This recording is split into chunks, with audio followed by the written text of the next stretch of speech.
Israel Hamas युद्ध के बीच America बार बार Israel को चेतावनी दे रहा था कि वो रफा पर हमले न करे और अगर वो ऐसा करता है तो रफा की लड़ाई में इजराइल का साथ नहीं देगा। हालांकि शुरुआत में जब रफा पर हमले की खबरें आई तो अमेरिका ने भी इन्हें हल्के में लिया और जिसका डर था वही हुआ। इजराइल में तमाम चेतावनियों को दरकिनार करते हुए रफा पर चढ़ाई कर दी, लेकिन गाजा के इतर इजरायली सेना उत्तरी बॉर्डर पर हिजबुल्लाह के भीषण हमलों से जूझ रही है और बार बार ऐसे हालात बन रहे हैं जब हिजबुल्लाह और इजराइल में सीधा युद्ध छिड़ सकता है। लेकिन अमेरिका ऐसी भरकस कोशिशें कर रहा है कि इजराइल और हिजबुल्लाह के बीच सीधा युद्ध न छिड़े। खुद बाइडेन ने अपने विशेष प्रतिनिधि एमोस होचस्टाइन को इजराइल भेजा था और कहलवाया था कि नेतन्याहू हिजबुल्लाह से पूर्ण युद्ध से दूर रहे, लेकिन जिसका डर था अब वही होने जा रहा है और इससे पूरे मिडिल ईस्ट में भारी तबाही आ सकती है, या यूं कहें कि समूचे मिडिल ईस्ट का नक्शा ही बदल सकता है और नौबत तीसरे विश्व युद्ध तक आ सकती है। दरअसल हिजबुल्लाह ने ताल ठोक कर ऐलान कर दिया है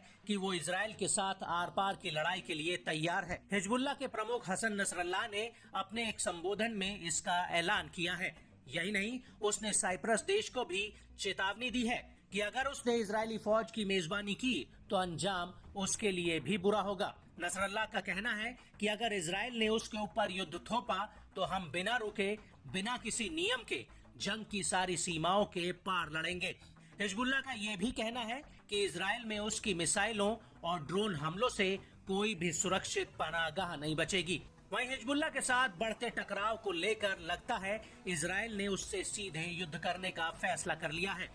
दरअसल आईडीएफ के उत्तरी कमांड के मुखिया मेजर जनरल ओरी गॉर्डन और ऑपरेशन डायरेक्टर के मुखिया मेजर जनरल ओडेड बास्युक ने लेबनान के साथ युद्ध की योजना को मंजूरी दे दी है। आईडीएफ ने अपने एक बयान में कहा कि जनरल्स ने एक आकलन कार्यक्रम के दौरान लेबनान में युद्ध की योजना को मंजूरी दे दी है। आपको यहाँ पर यह भी बता दें कि हाल ही में हिजबुल्लाह ने कब्जे वाले फिलिस्तीन में अपना एक जासूसी ड्रोन भेजा था जो काफी समय तक इजरायली सेना के अहम ठिकानों की खुफिया जानकारी जुटाकर वापस लेबनान लौट आया था और इस ड्रोन को इजरायली सेना इंटरसेप्ट तक नहीं कर पाई थी।